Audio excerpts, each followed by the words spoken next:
Boa noite. Boa noite. Boa noite. Dando continuidade ao nosso ciclo de diálogos Patrimônio Cultural Catarinense, Ações Inspiradoras, nós estamos com mais uma ação que venceu a etapa estadual do Prêmio Rodrigo Melo Franco de Andrade, que já está na 33ª edição. A ação que a gente traz hoje é Proteção e Valorização do Patrimônio Cultural da Ilha de Santa Catarina, roteiro de turismo de base comunitária e salvaguarda. Hoje estão aqui conosco a Regina, que ela é presidente do Instituto Campeche, e a Gisele e a Roberta, que são guias de turismo do Grupo Tecoá Pirá. É um prazer receber vocês hoje. Essa já é a nossa 5ª live para falar sobre as ações que ganharam a etapa estadual do Prêmio Rodrigo Melo. Esse já é um desejo antigo nosso de trazer essas ações para que a gente aqui no estado conheça um pouco mais elas. E agora eu vou começar a fazer algumas perguntas, a gente vai conversando, e quem está assistindo a gente pode ir interagindo e fazendo perguntas também no decorrer da live. Regina, conta um pouco para a gente como foi esse processo de encontro entre o Instituto e o Projeto Tecoá Pirá, como foi que nasceu essa inspiração toda para realizar esse projeto conjunto? Bom, boa noite a todos. É um prazer estar aqui, né?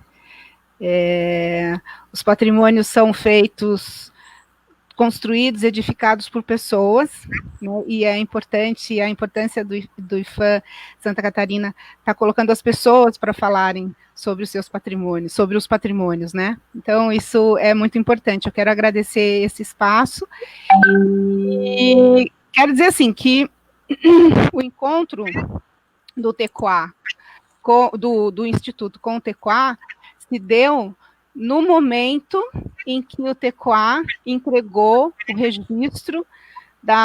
o registro de patrimônio cultural de Santa Catarina, da pesca artesanal, na missa, em 2019, na missa de abertura da Safra da Tainha. Foi um momento muito bonito, um momento de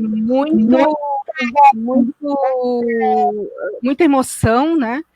E o Instituto já vinha desenvolvendo com a Associação dos Pescadores Artesanais, já vinha desenvolvendo desde 2015 uma parceria para a realização de, enfim, trabalhos de comunicação com os públicos da associação, né? E nesse dia foi um dia muito, muito bonito, né? Um dia muito festivo e de muitas comemorações e abraços, né? Porque foi uma luta aí de muito tempo. Então, eu conheci a Roberta. A Roberta eu tinha conhecido um pouquinho antes, né, Roberta? A gente foi no encontro dos pescadores, numa das reuniões de organização. Então, a gente estava durante três meses organizando esse evento, que era realizado no dia 1º de maio. E uma das reuniões a Roberta esteve, a gente conversou, mas a nossa parceria começa depois da entrega do registro, que é um momento realmente surpreendente. Gisele, fala um pouquinho para a gente sobre as suas motivações e sobre todo esse processo que culminou nesse registro. Então, primeiramente, é um prazer muito grande a gente estar aqui hoje podendo falar para todo esse público, né, que a gente pode estar atingindo através da internet, falando e dando visibilidade para a nossa cultura, né, que foi o que a gente foi buscar com essa ação. Então, essa ação ela surgiu de uma preocupação. Eu e a Roberta somos nativas, né, nascemos aqui na ilha, somos filhas, netas de pescadores, então a gente tem a pesca durante o decorrer da nossa vida inteira, né, nos acompanhou juntamente com a farinha de mandioca. E a gente começou a perceber que a gente já trabalhava com o turismo indiretamente, né, porque a gente entregava sobremesas para alguns restaurantes, terceirizava. E a gente começou a perceber nos turistas, né, na fala dos turistas, um vazio muito grande no sentido de eles virem para a ilha, conhecerem toda essa beleza que a gente tem natural, porém não saberem nada das pessoas que moram e que mantiveram essa ilha durante muito tempo, né, sobre o modo de vida, o nosso modo de vida do nativo. E aí a gente, com essa preocupação e vendo essa, vamos dizer, essa possibilidade, né, de poder estar mostrando para o turista o nosso modo de vida, a gente foi buscar no Instituto Federal, né, no IFSC, a técnica para estar trabalhando com o turista de maneira adequada. E aí, quando a gente estava se preparando no curso, numa aula de patrimônio imaterial com a Cláudia Riquembi, que é a nossa professora, ela falou para a gente do registro, né, da possibilidade do registro, de poder registrar um saber, e a gente se olhou, eu e a Roberta, imediatamente na aula e falamos, caraca, dá para a gente tentar registrar a pesca da tainha, vamos falar com ela, né, bora falar com ela, vamos ver o que vai dar. E aí a gente foi alimentando essa ideia na nossa cabeça, e quando a gente criou coragem numa aula prática com outros alunos, a gente esperou o momento certo e fomos falar com a Cláudia, né, falar para ela dessa preocupação e dessa ideia que a gente tinha de ter vindo para o IFSC, né, para dar visibilidade para a nossa cultura, e chegando ali a gente viu que a gente podia fazer mais, a gente podia dar proteção também para ela. E aí a gente falou toda a nossa ideia para ela, de início ela não pôde estar junto com a gente e nos apresentou a Daniela Carrelas, mas ela disse que não podia estar junto, mas ela nunca se livrou da gente, a Cláudia sempre esteve junto com a gente, né? Então a gente começou a preparar essa ideia, né? Começamos a projetar essa ideia no papel e tentar buscar de que forma a gente poderia trazer a comunidade juntamente com a gente e poder dar visibilidade para essa cultura e, a partir daí, buscar esse registro. Então, a gente começou a fazer todo um trabalho de campo, né, de entrevista com os pescadores, ver qual que era a ideia deles sobre o turismo, né, sobre como que a gente poderia estar dando visibilidade para essa cultura, para essa tradição, né, para essa atividade centenária. E aí, quando a gente percebeu o turismo de base comunitária, que era uma ferramenta que a gente poderia estar junto com a comunidade, né, trabalhando e buscando esse ideal, aí a gente foi caminhando juntos e fazendo várias reuniões juntamente com os pescadores, buscando essas informações, trabalhando, né, nessa ideia da roteirização primeiramente.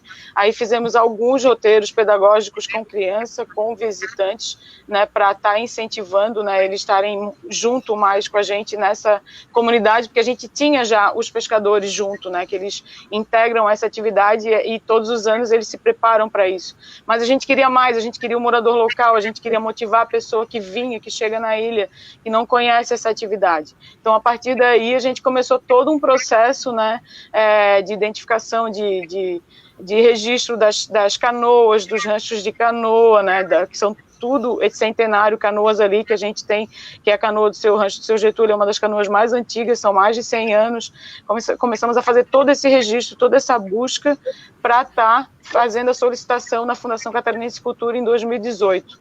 Né, que a gente fez uma reunião juntamente com os pescadores e com o Rodrigo, que é o representante lá da Fundação Catarinense de Cultura, entregamos o pedido para ele, mas achávamos que ia demorar um pouco, assim, né, porque a gente sabe como funcionam essas coisas de registro, demora bastante, né, mas surpresamente, assim, e a gente ficou muito feliz com isso, depois de um ano a gente conseguiu ter a certificação, né, conseguimos esse registro, conseguimos dar essa proteção, ao mínimo 10 anos aí para eles, que eles vão poder exercer essa atividade seguramente, sem que a especulação imobiliária, né, que era o que a gente já vinha percebendo, estava descaracterizando tudo, né, inclusive foi difícil da gente conseguir uma praia que tivesse todas as características da pesca artesanal, né, onde tivesse os ranchos de canoa, onde a canoa fosse realmente a remo. Então teve algumas dificuldades com relação a isso, porque as praias hoje em dia aqui da ilha são muito descaracterizadas por conta da especulação imobiliária. Então o turismo de base comunitária, para nós, além de nos ajudar com o registro, ele também é uma ferramenta para manter essa tradição, né? Então, foi um pouco, mais ou menos isso o processo. Roberta, obrigada, Gisele.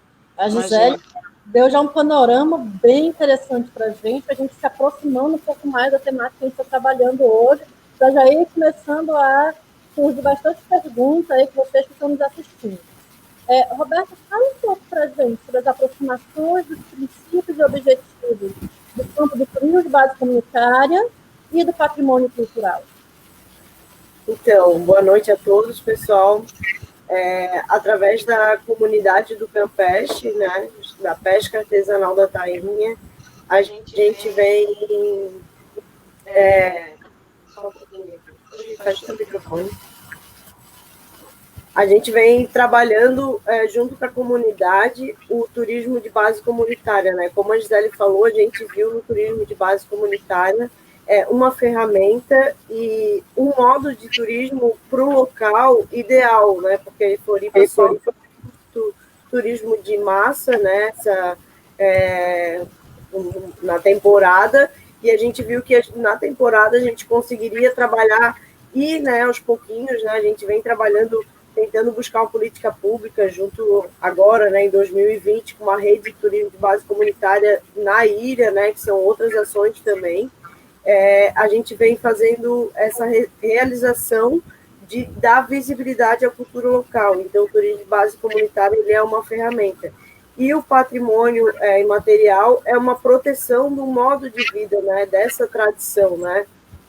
Então, a gente vem trabalhando isso como uma semente, a gente vem construindo através de roteiros de base comunitária, né? Apresentar esse modo de vida, que é a comunidade do Campeche, né? Uma comunidade que vive, hoje não mais há 30, 40 anos, vivia da agricultura de subsistência, né? Com os engenhos de farinha. Então, o nosso roteiro principal, ele inicia no engenho de farinha, que é do meu avô. Eu sou nativa do Campeche, meu avô mora em frente à ilha do Campeche, né? Então, a gente fez toda a roteirização do engenho de farinha para receber os turistas e os visitantes locais, né, como alunos, crianças, desde o IFSC até as escolas municipais que a gente vem trabalhando, e roteirizou a pesca artesanal da tainha, né? Nesse mesmo roteiro, a gente também linka com o Morro do Lampião, que é um patrimônio também da comunidade, né? Ele é tombado pelo ICUF, e com o Saint-Exupéry. Então, é uma ligação no contexto histórico, onde o turismo de base comunitária, junto com o registro que deu, né, a pesca artesanal da tainha, um reconhecimento, né? A gente tem muito essa dificuldade que a gente viu aqui na ilha de ter ido estudar, que a gente não é reconhecido por alguns patrimônios que a gente tem. A Ilha do Campeche, por exemplo, ela é conhecida pela sua água cristalina azul e não pelos seus patrimônios arqueológicos, né, que a gente tem. Então, essa virada que a gente vem trabalhando junto com o patrimônio imaterial, no caso da pesca artesanal da tainha, né? Dar essa visibilidade, né? Que as pessoas venham para Florianópolis, ou os novos moradores, né? Que desde os anos 2000 a gente vem recebendo um aculturamento, né? De novas pessoas de outros estados, né? Hoje saiu e a gente está com mais de 500 mil habitantes, né? Na grande Florianópolis. Então, a gente está ficando, os nativos, né, e o seu modo de vida está ficando, nesse monte desse progresso, está ficando sem um pouco de visibilidade, né? E hoje o turista, ele gosta de vir conhecer, né, a cultura local, né? Basta a gente oferecer e junto, através de política pública, dar visibilidade e trabalhar também, em especial, com a educação patrimonial, né, através das crianças. Então, os roteiros de turismo de base comunitária vem também, além de trabalhar o turista, no caso, a recepção do turista na ilha, é trabalhar durante toda a safra da tainha com as crianças, com os alunos do IFSC, os novos guias do turismo, né? Isso gerando, né, uma qualificação para o receptivo da cidade, né? Que os guias de turismo, né, são as primeiras pessoas que o turista tem contato. Então, a gente vem trabalhando isso também daí com as crianças que são os novos moradores e que, através deles, a gente consiga plantar essa sementinha da importância dos nossos patrimônios imateriais, não só de Florianópolis, mas de toda Santa Catarina, né? É isso. E é muito interessante que vocês conseguiram abranger nas ações que vocês vêm desenvolvendo em conjunto. Isso é bastante interessante a gente frisar, como vocês atuam de forma capilarizada, em rede, com vários parceiros. Antes da gente continuar falando ainda mais sobre esses processos, eu queria que vocês falassem um pouco para a gente como foi e como está sendo depois do registro. Quais são os processos que vocês estão articulando agora, que vocês sentiram necessidade a partir desse registro? Eu acho que Então, o registro a gente conquistou, né, em um ano, como a Gisele falou, e agora o processo que a gente está é um processo de salvaguarda, né, que é um processo pós-registro, né, que junto com os estudos, né, da professora Cláudia e com a professora Daniela, que é a professora Cláudia de Patrimônio Cultural, e a professora Daniela trabalha com, né, foi estudar, está fazendo o doutorado dela em turismo de base comunitária. Esse é um dos calcanhares de Aquiles, né, o pós-registro, né, as ações que a comunidade necessita, junto não só com os órgãos públicos, né, mas com a nova geração, né, como prosperar essa tradição, né. Então, a gente vem trabalhando junto com a Associação de Pescadores, essa integração com os órgãos públicos, né, a gente fez junto com a Fundação Catarinense de Cultura, né, que nos deu o registro, uma reunião com todos os órgãos que são competem à pesca, né, desde o nível municipal até o nível federal, exatamente, que nos permitiram essa interação que eles nunca tiveram, né? Eles falarem seus anseios, as necessidades da fiscalização sobre a pesca com só fechando o microfone. A pesca com os surfistas, que é uma grande dificuldade que eles vêm sofrendo todas as manhãs, de tirar o surfista da água para poder realizar a prática, né? Então, a gente chegou nesse consenso, foi criado um comitê para que também a Coram, para trabalhar em cima das placas, né, de identificação da pesca na temporada, para identificar a população que está acontecendo uma prática, e principalmente os surfistas que estão chegando ali na Praia do Campeche, né? E também as ações com a nova geração, né? Que é, no caso, os novos remeiros, né? A ação de aulas de remo para os novos remeiros, porque nas pesquisas a gente viu que os pescadores já têm uma certa idade, já estão com um porte físico já um pouquinho comprometido, e a nossa preocupação é de que forma que a gente vai prosperar nessa tradição, né?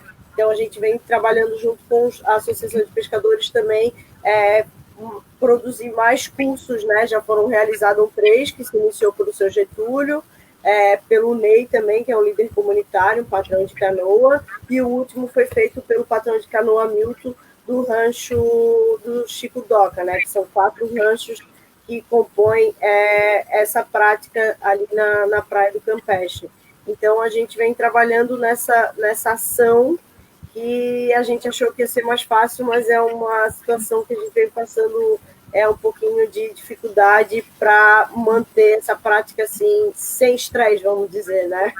A gente vem lutando através dessa interação com os órgãos públicos. Uma das questões que foi bem interessante, desculpa. Eu ia falar pode falar, então. Então, uma das ações que foi bem interessante, que a Regina até ia colocar agora, a gente queria muito falar isso porque foi uma ação concreta, vamos dizer assim, né? Foi uma das ações concretas mesmo que houve depois do registro, que foi uma confusão lá com os atravessadores, porque a safra da tainha acontece de maio a julho. E nesse período, né, eles sempre falam, e a tainha é um peixe muito ligeiro, vamos dizer assim, né? Como diz o nativo, e qualquer movimento na água atrapalha essa pesca. Então, eles pedem para que não tenha surf quando o período é bom para pesca, e que não tenha nenhum tipo de movimento aquático, nenhum tipo de esporte aquático, né? E em 2018, eles tiveram muito problema com os atravessadores ali, que fazem a travessia para a Ilha do Campeche, que conseguiram, que na verdade antes não havia essa possibilidade, mas em 2018 eles conseguiram a possibilidade de fazer essa travessia também no inverno, que foi durante o período da pesca, e que tivemos muito problema com isso, né? Os pescadores tiveram muito problemas. O Pedrinho, por exemplo, que é do rancho do Céu Paris, que fica bem bem onde eles saem ali, teve muito problema com os atravessadores.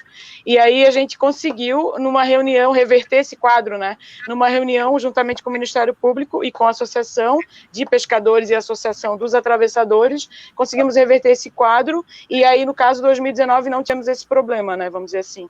E agora esperamos que 2020 também não, 2022, e assim sucessivamente, né? Então, essa foi uma ação concreta mesmo que tivemos juntamente com os pescadores depois da ação do registro. Uma das... a juíza que deu a sentença no ano anterior, quando ela foi dar a sentença de novo, já tinha o registro. Então, assim, e lá tem toda uma condição, né, para que aconteça, enfim. Então, ela teve que reverter o que ela já tinha dado no ano anterior. Então, essa é uma ação efetiva, né? De salvaguarda, uma ação de salvaguarda. Foi a nossa primeira e comemoramos bastante, né? O grupo, a associação e todos nós, né? Eu acho que está sendo bem rico essa nossa conversa, porque vocês já partiram de uma necessidade identificada na comunidade, transformaram essa necessidade em ações, buscaram uma política pública específica, que é o registro, e agora vocês estão dando continuidade e já sentindo resultados nesse processo de salvaguarda.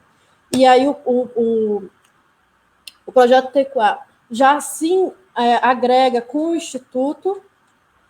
E a Regina estava me falando um pouquinho antes da live sobre como que é esse processo que o Instituto realiza de busca de captação de recursos, como é que vocês estão trabalhando junto com o projeto nesse processo agora de salvaguarda, Regina? Bom, o Instituto ele tem como cerne, né? Ele trabalha com o desenvolvimento comunitário sustentável, contribuindo e apoiando ações de organizações, de coletivos, enfim.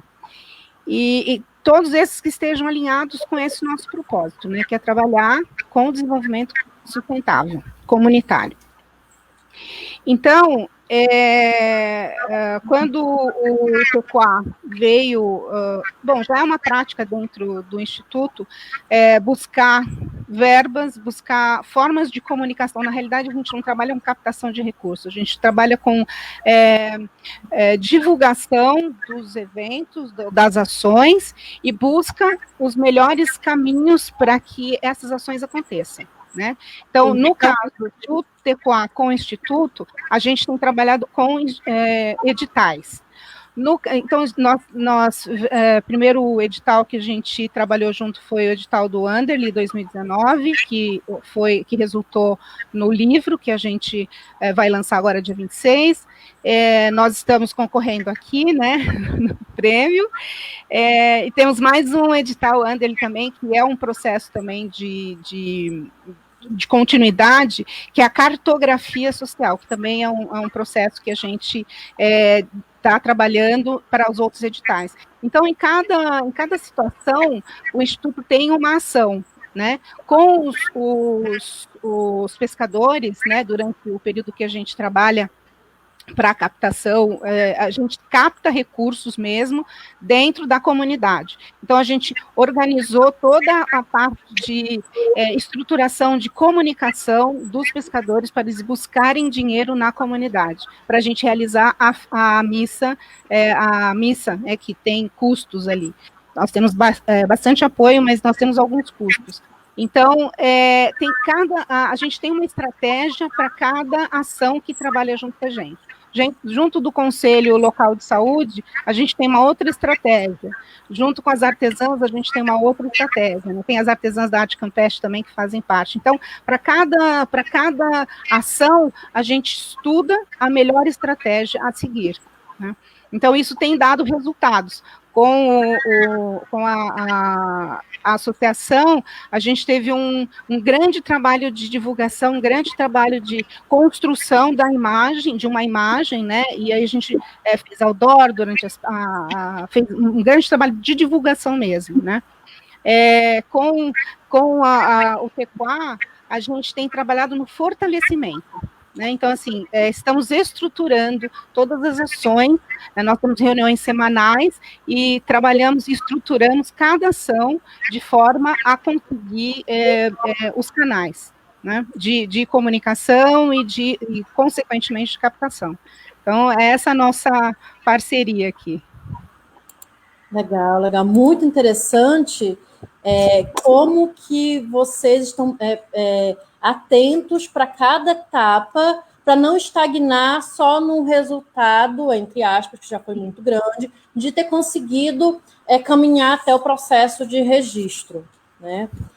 Eu gostaria agora de conversar um pouquinho mais sobre essa articulação, os desafios que acontecem nessa articulação intersetorial, interinstitucional e essa efetiva participação da comunidade. A Roberta e a Gisele falam bastante sobre isso, a gente já estava conversando, já trouxeram vários elementos dessa questão, mas eu queria falar mais um pouquinho sobre esses desafios, Gisele e Roberta.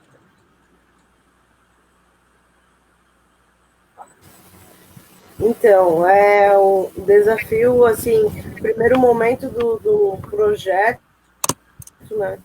Ai, acabou Eu vou dar continuidade aqui, a Roberta acabou a bateria dela ali.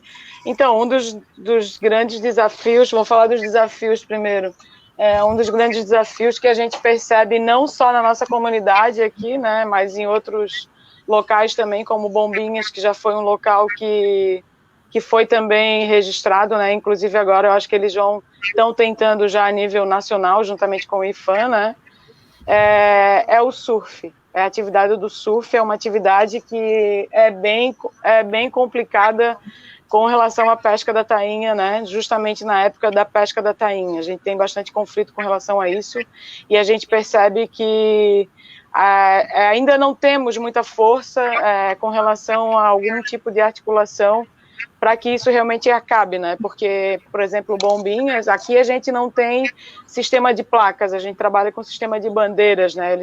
Os próprios pescadores que demarcam o território para quando está a safra, quando está o mar bom para peixe, quer dizer, o mar bom para peixe está todo dia, né? Todo dia tem peixe, mas quando o mar está bom para pescaria, vamos dizer assim, eles sinalizam na praia com bandeiras brancas que a pesca está em alerta e que não pode surfar.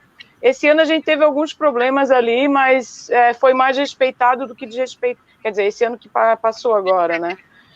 Então, organização que está avançando, né, Gisele? Sim, é um processo que vai avançando. E a gente também acredita que é um pouco da conscientização mesmo, né? Porque por isso que é tão importante a gente trabalhar com as crianças, né? Porque a criança hoje que vai ser o próximo surfista ou o próximo pescador, ou não vai ser nenhum dos dois, mas ele pode estar conhecendo essa atividade e essa importância, né, dessa atividade para aquela comunidade e também ter esse respeito durante a safra, né?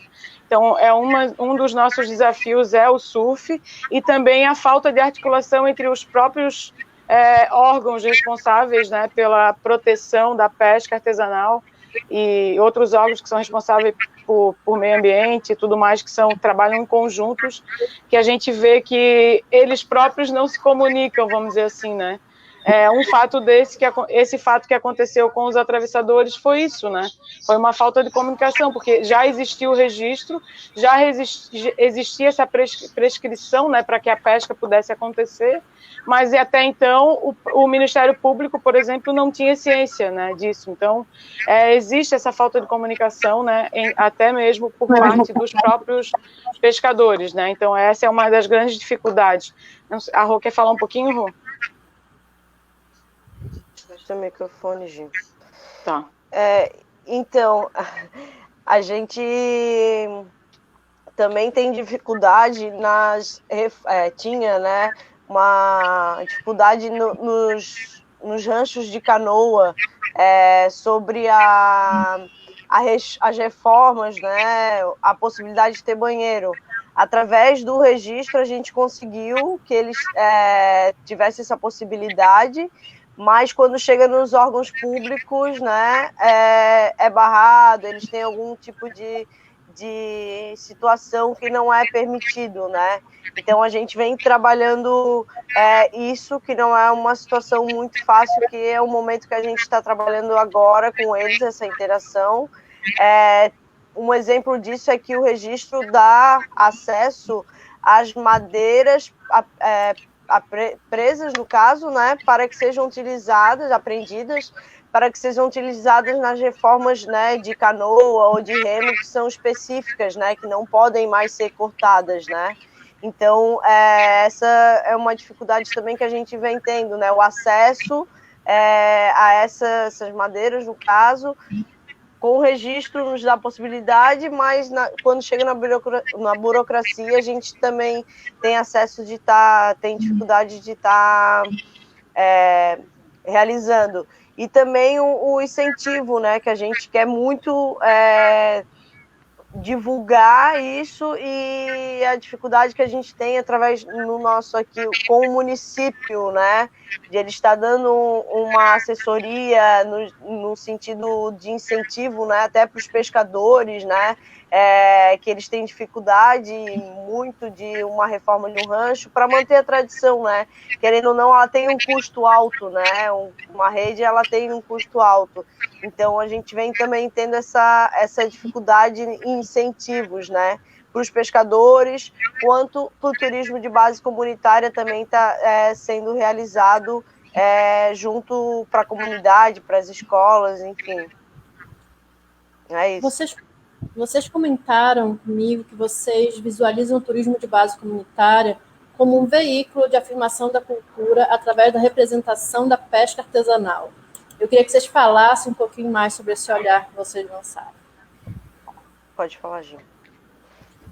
Então, a gente aqui na ilha, a gente sofreu, né, um aculturamento, como a Roberta já havia falado, desde 1980, vamos dizer assim, a gente já vem recebendo bastante turista na ilha e, consequentemente, novos moradores, né.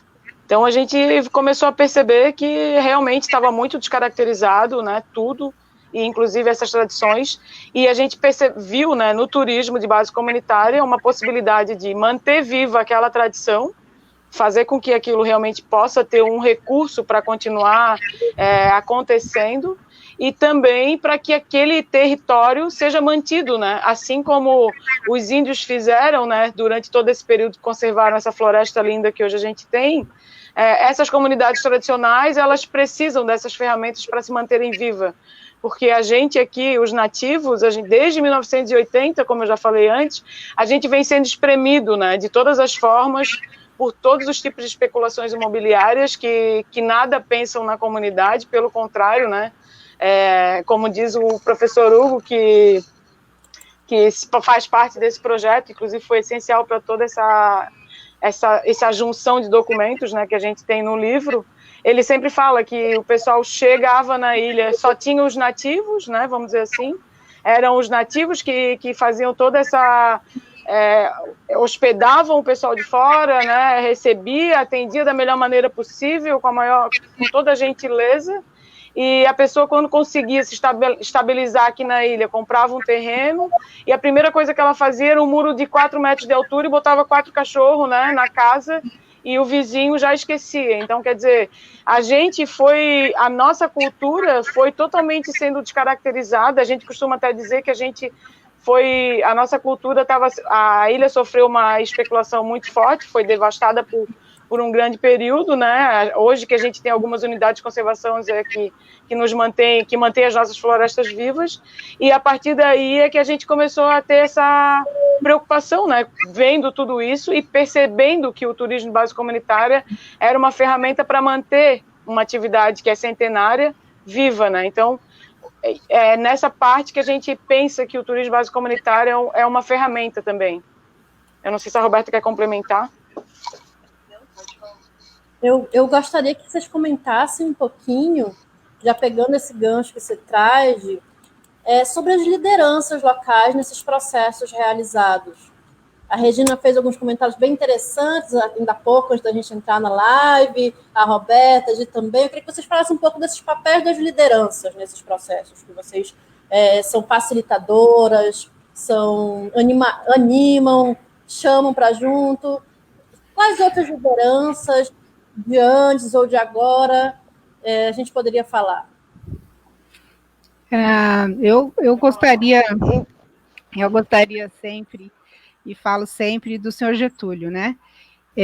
Eu sou paulistana e cheguei na ilha faz 10 anos, e quando eu cheguei foi uma das primeiras pessoas que eu conheci, né?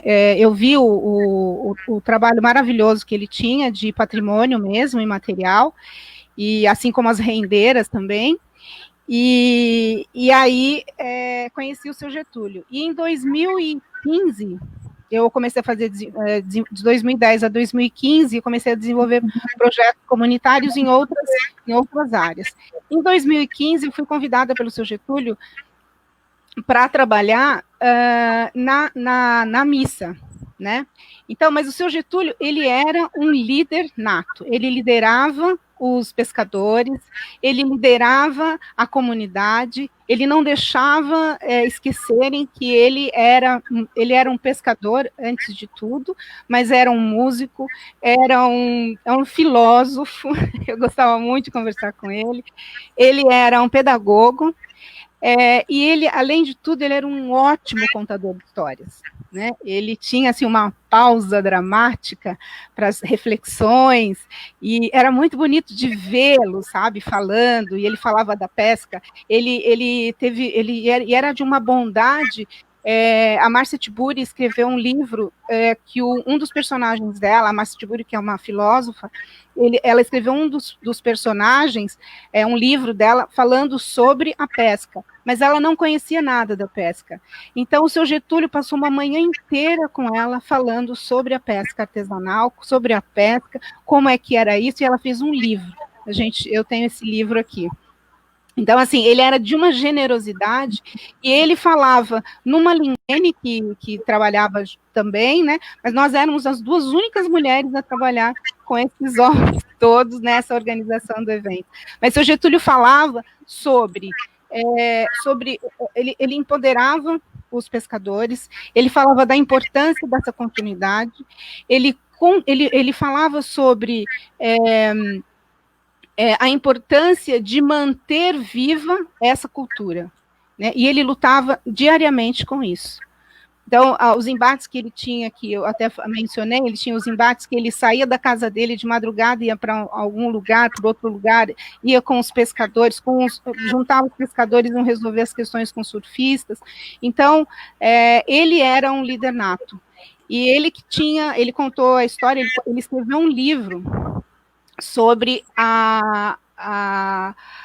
o encontro do Saint-Exupéry com os pescadores, né? E o respeito e o carinho que todos tinham por ele, né? E hoje a estrada principal, né? A via principal que chega até a Praia do Campeche chama Pequeno Príncipe, e é um dos caminhos dos roteiros que a Gisele e a Roberta fazem, né? Explicam todo a aviação, o campo de aviação, a casa que é onde abrigava os aviadores, né? Tem ali toda a história do Campeche, e o seu Getúlio tem um rancho, chama Rancho de Pesca Cultural. Então, para ele fazia essa interface entre a cultura, o patrimônio, fé, determinação, enfim, ele fazia todas as conexões possíveis para que essa vida que proporcionava a pesca não se acabasse. E ele foi o primeiro, a Roberta já falou, ele fez o primeiro curso de remeiro, né? Então ele estava ali, em 2016, os remeiros, foi a primeira turma, acho que 2016, 2017 foi a primeira turma, e eles entregaram as rosas no dia do 1º de maio. Eles se formaram e entregaram as rosas no 1º de maio. Todos estavam muito orgulhosos disso. O seu Getúlio dizia orgulhoso que a pesca artesanal, ele tinha uma relação com ele fazia uma rede. O seu Getúlio, ele era a própria rede. a rede de pesca, ele era próprio, porque ele conhecia o pessoal de Bombinha, ele conhecia todos os pescadores artesanais de Santa Catarina e de outros lugares, e ele ia, e a relação com a França também, ele teve uma aproximação muito forte, ele falava com o Japão, porque vinha japoneses falarem com ele, porque também tem a questão da pesca artesanal lá. Então, o seu Getúlio, ele era a rede. Então, eu falo dele assim com muito carinho, com muita saudade, porque convivi com ele muito tempo, né? E a gente tem outras pessoas, outras lideranças ali que são fortes. Aí o Pedrinho assumiu a presidência da associação. O seu Getúlio organizou, inclusive, a Associação de Pesca dos Pescadores Artesanais da Tainha. Ele organizou uma associação. E dessa associação ele ficou 10 anos como presidente, depois entrou o Pedrinho, e depois agora nós temos o Valtinho também, que está nesse trabalho. Então, ele organizou politicamente, socialmente, culturalmente. Ele é ainda, né? Para a gente, ele está vivo.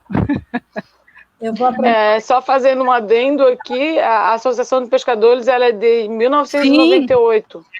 Então, é uma associação bem antiga, já tem mais de 2 décadas aí, né?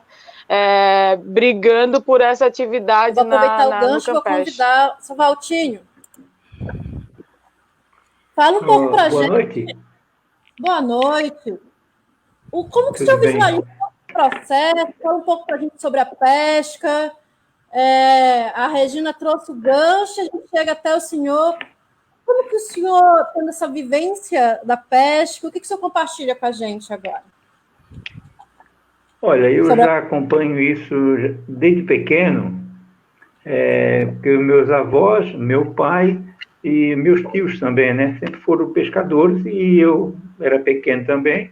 A gente ia na praia também para puxar rede e pegar o peixe. Quer dizer, fui crescendo e sempre envolvido na comunidade. Eu fui intendente aqui do Campestre, fui também vereador em Florianópolis e tal, e eu sempre mantive aquela cultura com os moradores, principalmente aqui do Campestre, do Tavares, sul da ilha, vamos dizer assim, né? E eu convivi com muitas pessoas e ainda convivo até hoje. E eu, a nossa associação, ela foi fundada em dia 14 de 11 de 1998. Eu não sou um dos fundadores, mas eu já acompanho a associação desde 2006. Eu já fui também 2 vezes presidente e a terceira vez que eu estou assumindo agora também. Então, eu tenho muita paixão por essa associação e eu voltei a ser presidente agora exatamente para nós darmos continuidade a essa cultura. Eu tive o prazer também de conhecer a Regina, que abraçou a nossa associação. Conheço a Roberta, a Gisela Roberta, nativa daqui. Conheço o pai dela, a mãe dela. Fomos praticamente criados juntos, né? E para mim é uma honra ter a Roberta nessa batalha. E tem mais uma coisa, que os pescadores, geralmente, toda vez foram muito esquecidos pelos órgãos públicos. Eles só vinham aqui, na época, pedir voto. Então, prometia mundos e fundos, mas nunca se preocuparam com o pescador artesanal. Eu tenho assim, uma lembrança também, juntamente com o senhor Getúlio, que nós brigávamos muito aqui, em termos para nós darmos um apoio à pesca artesanal, porque a pesca industrial, ela desrespeitava os nossos limites aqui na praia, e nós estávamos meio que abandonados. Então, eu digo que, se hoje nós temos aqui em Florianópolis, se nós temos hoje um reconhecimento da pesca artesanal, eu agradeço ao seu Getúlio, que ele brigou muito. No rancho dele, ele reunia todos os pescadores artesanais aqui de Florianópolis, aqui, e nós fomos brigar para adquirir os nossos direitos com os órgãos públicos. Então, hoje, a nossa associação aqui é respeitada em Florianópolis, e todos os pescadores artesanais do norte ao sul da ilha, eles têm aqui, o seu Getúlio tínhamos, né? Ainda tem como incentivadores uma pessoa que saiu para a luta, foi xingado, principalmente pelos surfistas, que respeitavam nós aqui, mas nós fomos guerreiros, nós lutamos e tem mais, nós vamos agora procurar também ver os nossos direitos nos Jogos Públicos. Eu fico muito agradecido e quero dizer para vocês que estou à disposição para lutar. Muito obrigado. Seu Valtinho, antes da gente se despedir do senhor, eu queria fazer uma pergunta que eu deixei justamente para fazer para o senhor. Eu queria que o senhor comentasse com a gente qual o espaço, qual o lugar que ocupa no coração do pescador artesanal a época da pesca do tainha. Olha, a pesca da tainha, isso aí quando a gente chega ali perto de meio de maio, tá, já começa aquele burburinho, né, falando como é que vai dar, como é que não vai dar, tal. Então a gente vê que a comunidade aqui, ela se agita, é diferente, porque a gente passa, fala com um, fala com outro, como é que deu peixe, não deu, será que vai dar, tal. Então é uma comunicação assim, muito gostosa. E nós aqui no Campeche, porque o pescador é o seguinte, o pescador, antigamente assim, meio que eles eram muito assim, meio rival, assim, né? Hoje não, hoje aqui a gente vive em harmonia, nossa associação aqui, e então é uma alegria, né? Então tainha assada, tainha frita, meu Deus, tainha tudo. Obrigado. Muito obrigada, seu Valtinho. Muito obrigada. Grande Valtinho. Isso Agora... é uma das... Opa, desculpa. É uma das nossas motivações, Carla, ver na pesca da tainha a movimentação da comunidade. Você passa o ano inteiro sem ver as pessoas na rua, mas essa conexão da tainha com a comunidade hoje já está tornando até um novo morador já espera a tainha, né? Uhum. Ele já tem esse anseio, né, por essa tradição. Então, isso ser reconhecido hoje pelo IFAM como um projeto inspirador é o que nos motiva para estar levando esse modo de vida, essa tradição, a felicidade, e a gente vê que move o coração dos nativos. Eu falo isso pelo meu avô, que deixou de pescar aos 80 anos só pela condição física, mas era um grande patrão de canoa e dá palpite até hoje aí para o pessoal mais novo, assim. Então é uma motivação de amor mesmo, ele move os nativos da ilha, não só o Campeche, mas como todo Florianópolis. Eu queria só colocar uma observação, que assim, o Valtinho assumiu, uma das ações também de salvaguarda, que o TECOA, e a gente articulou, né, o TECOA e o Instituto junto, que assim, na transição da saída de um presidente para o outro presidente, no período da eleição, a gente ficou sem ninguém que pudesse assumir, né? Porque tinha toda uma série de questões aí para assumir. Então, assim, nós articulamos e entendemos e fizemos assim, e fizemos um trabalho para que eles entendessem que o nosso trabalho é contínuo e que a gente precisava deles para continuar, né? A Roberta e Gisele pode até complementar, mas foi um trabalho coletivo, conjunto, e assim, esse registro trouxe essa possibilidade para a gente trabalhar com eles e dizer, olha, a associação é forte e a gente precisa de vocês para continuar o trabalho. Por falar em continuidade, antes da gente passar para as perguntas, que já tem algumas aqui no chat, quem tiver mais pergunta pode continuar enviando, que agora a gente vai passar para começar a responder. Mas antes de passar para as perguntas, por falar em continuidade, eu gostaria que vocês falassem um pouquinho mais sobre a parceria com o IFSC e sobre o fato dessas ações que vocês realizam, elas serem continuadas. Quem? Então, a parceria com o IFSC, né, ela se iniciou em 2017, porque eu e a Gisele, a gente foi estudar lá, né? no curso de guia de turismo, e aí é 2016 para 2017. E aí, através como a Gisele contou, através da Cláudia, professora de patrimônio cultural, a gente viu a possibilidade. E aí ela nos apresentou a professora Daniela, né, que é mestranda em turismo, e juntas a gente começou, através de um projeto de extensão, escrever o projeto, onde a Daniela Carrelas foi a coordenadora, né?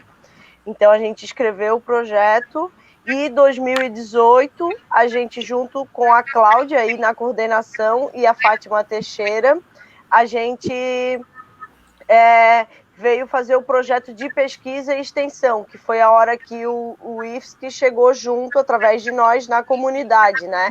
Para fazer todo o levantamento, junto à comunidade, todos os dados, né? Montar o inventário, né? O senhor Getúlio foi uma das pessoas importantíssimas sobre muitos registros que ele tinha da década de 70, 60, a parte histórica também, né, junto com o professor Hugo, que é professor e pescador, né, pesca no rancho do seu Chico Doca. Ele participou junto do processo de registro.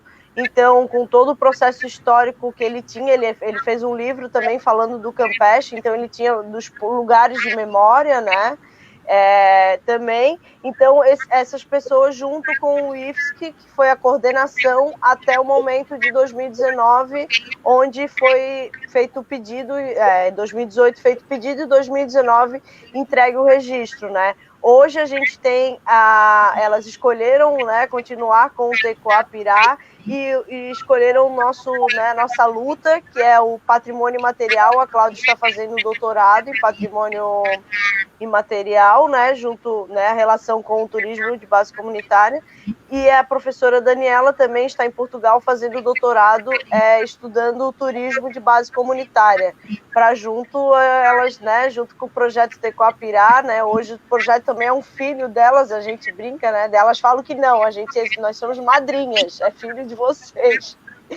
Então, elas vêm, a gente vem todas as terças-feiras fazendo reunião e trabalhando em cima dessa pesquisa, né? Assessorando elas no doutorado e também elas pondo em prática na comunidade. Então, a extensão e pesquisa foi até 2018, e aí a gente se desvinculou do IFSC, né? E finalzinho de 2019, o projeto Tecoá começa a caminhar, vamos dizer, com suas próprias pernas, junto com o Instituto Campeche, na parte, né, jurídica nos representando. Muito bom, eu acho que você já respondeu a uma parte da pergunta aqui da professora Gorete. Ela parabeniza pela iniciativa. Eu gosto de saber um pouco mais como foi montada a metodologia, já falou um pouco sobre isso. Mas também ela pergunta como é a frequência da oferta, como é que acontece o roteiro. Você podia falar um pouquinho mais para a gente sobre isso? Então, na verdade, a gente ainda não comercializou, né, ele foi feito só um trabalho juntamente com os estudantes do IFSC e com escolas municipais aqui da ilha. A metodologia, no caso, não existe, né, porque a metodologia, quem nos passou foi a comunidade, dependeu da demanda da comunidade, né, foi conforme a gente conseguiu ir fazendo juntamente com eles, né, e o que a gente pensa é estar comercializando esse roteiro, esse turismo de base comunitária, e que depois que a gente começou a fazer esses roteiros, vamos dizer assim, testes, né, com os estudantes e alunos de colégio municipais, as crianças, a gente começou a perceber que esse público é o que a gente realmente quer atingir, né?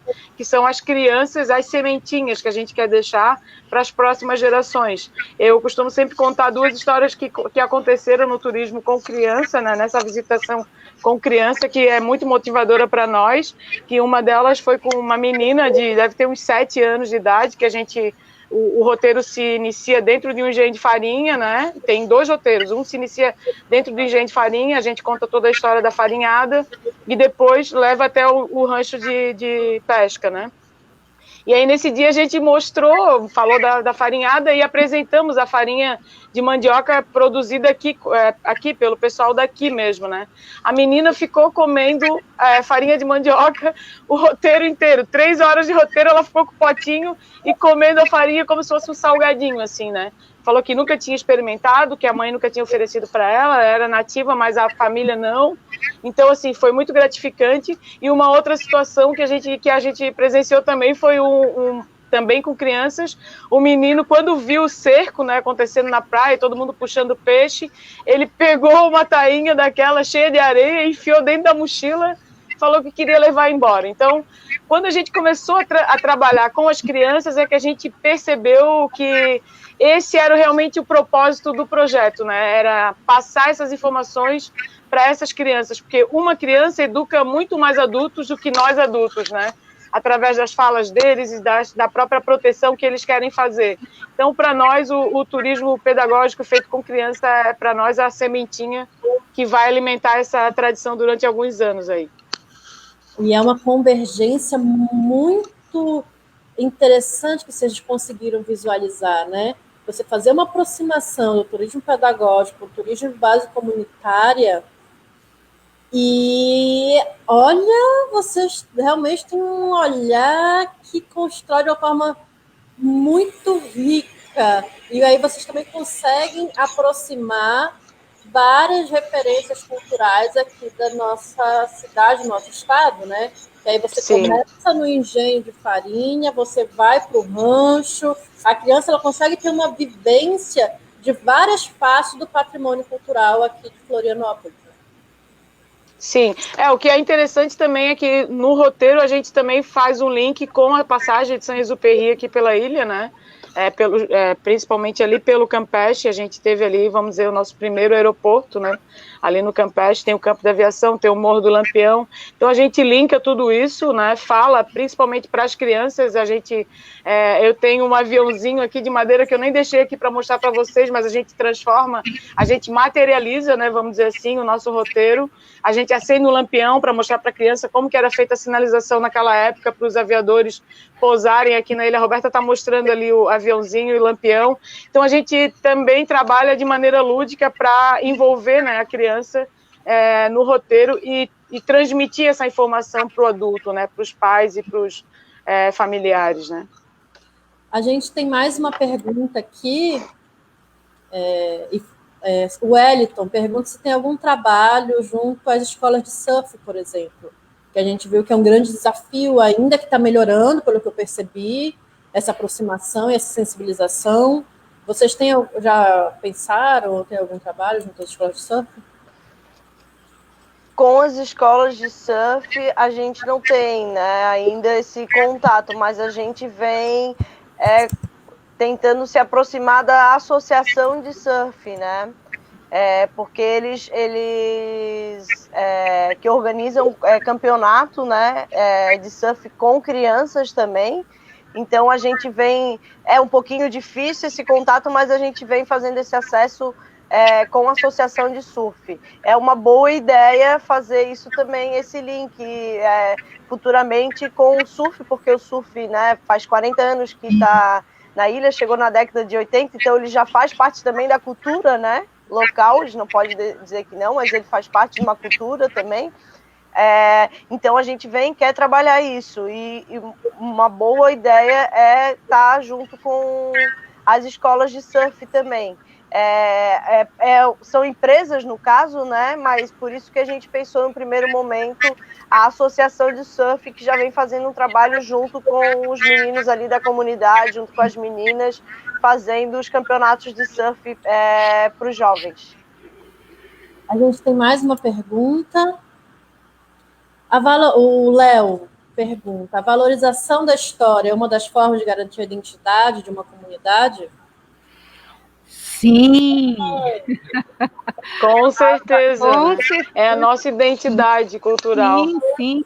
O sentimento de pertencimento, de valorização da sua trajetória, de onde você sabe de onde vem, para onde vai, onde você está nesse momento, isso é importantíssimo, né? Para o patrimônio é importantíssimo, para o TBC é importantíssimo, para a vida, né? A gente entender os caminhos que a gente trilha, né? E que tem gente que trabalhou para que você estivesse ali, e você vai trabalhar para que outras pessoas estejam ali e usufruam disso também. E uma coisa importante que a Gia e a Roberta fazem, e que eu acho bem importante, é esse trabalho que elas sempre, na fala delas, elas fazem desse trabalho pedagógico, né? Que é a importância desse trabalho, porque essa sementinha mesmo é que vai crescer junto com essa pessoa, e ela vai entender o que ela foi, o que ela viu. A Diana também colocou ali que são coisas que eles vivenciaram, que eles não perdem jamais, né? Eles não vão perder jamais. As crianças fica dentro deles isso, né? Então, assim, a história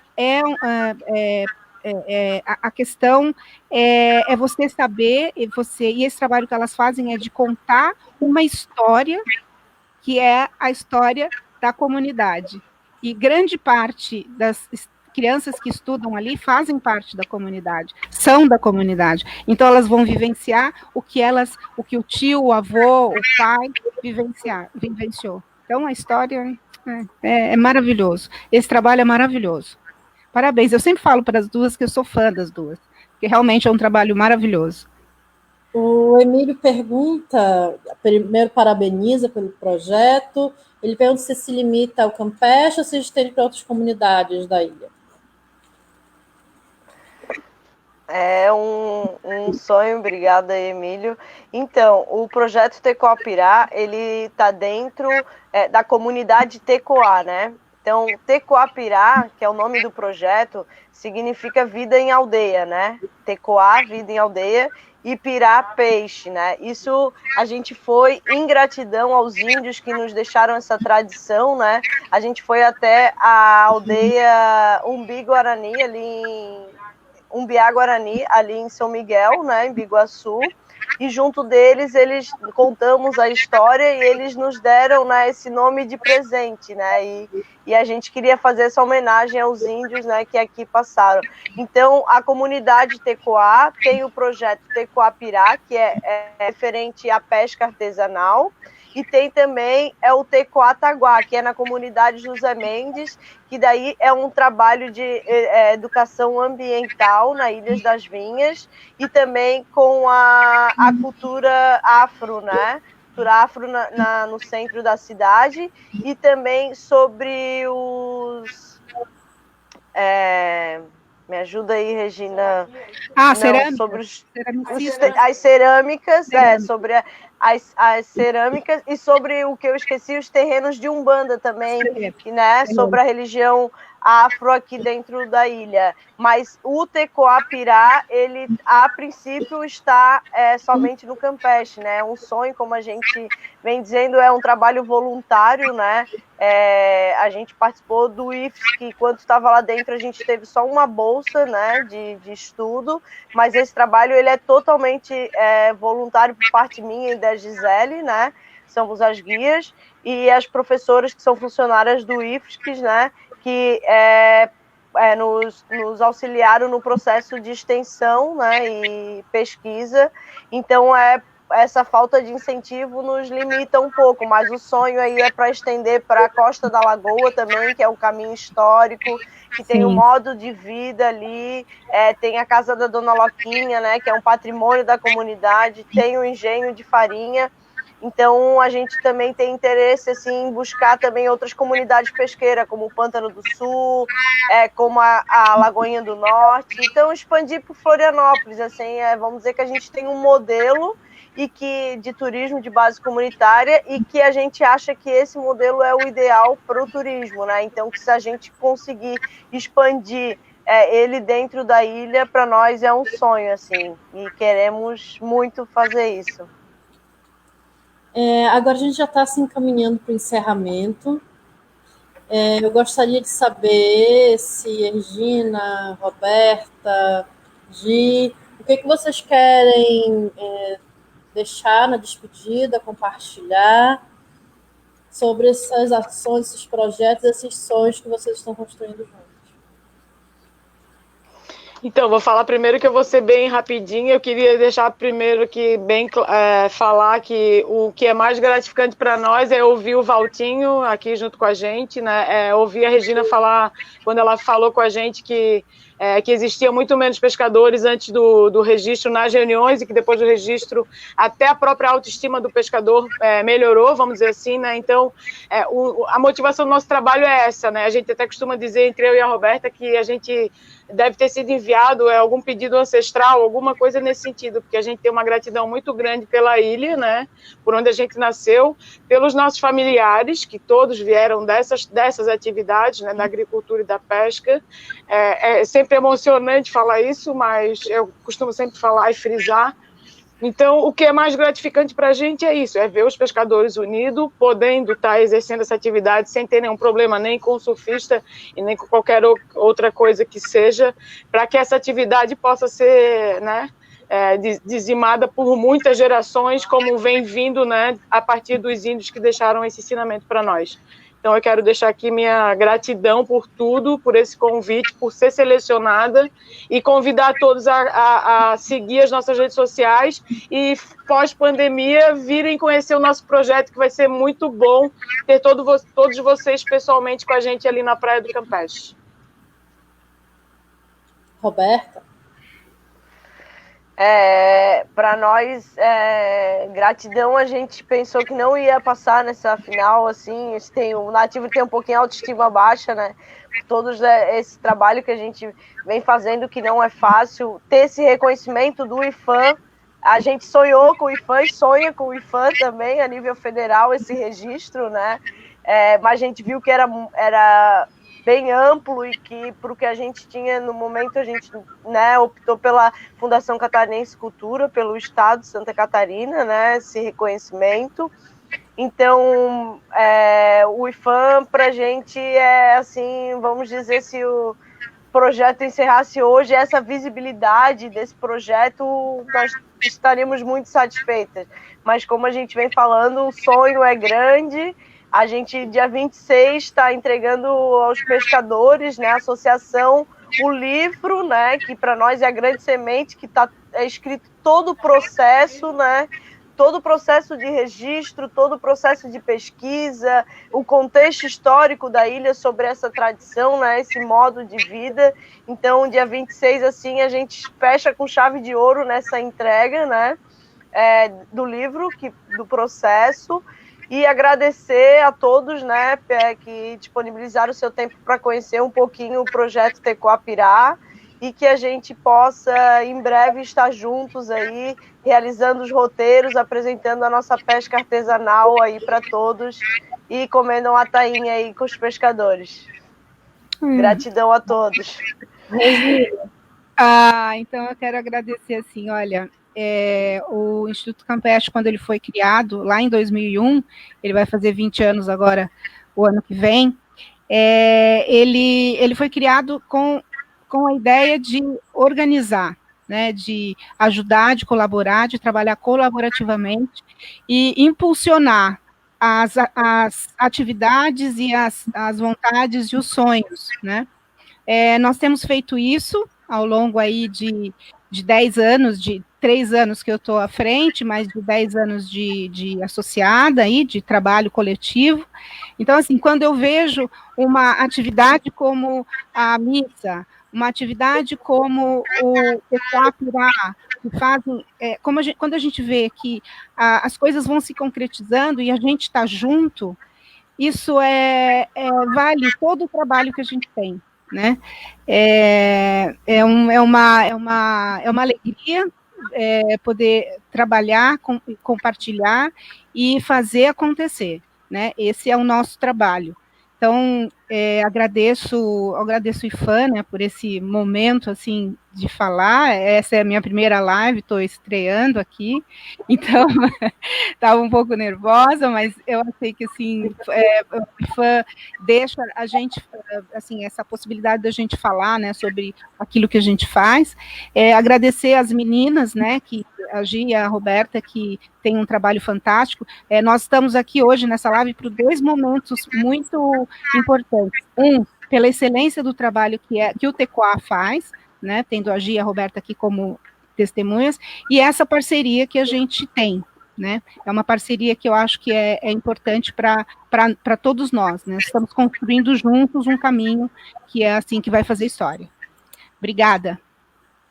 Muito obrigada, Regina, Roberta, Gisele. O IFAM fica muito feliz quando recebe iniciativas como as que vocês nos apresentaram. É uma iniciativa viva que nasce no seio da comunidade, com um viés de sustentabilidade muito forte, que vem diretamente atender uma demanda muito séria que a gente tem, que é pensar num turismo que seja um turismo que degrade menos, um turismo que mobilize a comunidade, que a comunidade consiga também, além de ter as suas referências culturais salvaguardadas, ter um retorno financeiro e ter salvaguardado também todo o seu patrimônio natural. Então, quando vocês constroem essa proposta junto com o IFES, quando vocês identificam uma problemática e tentam construir solução junto com a comunidade, vocês estão realmente mudando toda uma lógica do sistema, né? Então, apesar de às vezes parecer que são iniciativas pequenas, são essas iniciativas que são vivas, e o que está vivo não morre de jeito nenhum, porque está no coração das pessoas que estão construindo aquilo. Essas são as ações que têm maior probabilidade de ter continuidade, sabe? O que vocês trazem tem uma riqueza e tem potencial de desdobramento muito grande, e é por isso que vocês estão aqui hoje. Foi uma alegria muito grande ter enviado uma proposta como essa para concorrer em nível nacional. O resultado das ações selecionadas em nível nacional vai sair no fim do mês, mas independentemente desse resultado, para nós aqui em Santa Catarina, a ação de vocês é uma ação de excelência e que realmente tem potencial de inspirar muitas outras ações, tanto aqui no nosso estado, quanto em outros lugares, né? E, atualmente, no momento que nós estamos vivendo, em que eu acredito que vai haver todo um redirecionamento de demanda do turismo para um turismo local, para um turismo de base comunitária, para um turismo mais perto da gente, tem tudo para ser o que estamos desejando nesse momento, né? Então, Roberta, Gisele, Regina, foi maravilhoso conversar com vocês hoje. Essa também foi minha primeira live e eu acho que foi uma experiência fantástica. Muito obrigada. Agradecemos também a quem esteve com a gente durante toda a live, chegou até aqui, fez comentários, participou.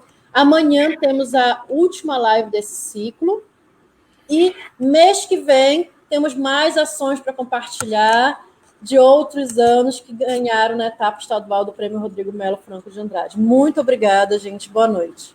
Obrigada, boa noite. Obrigada.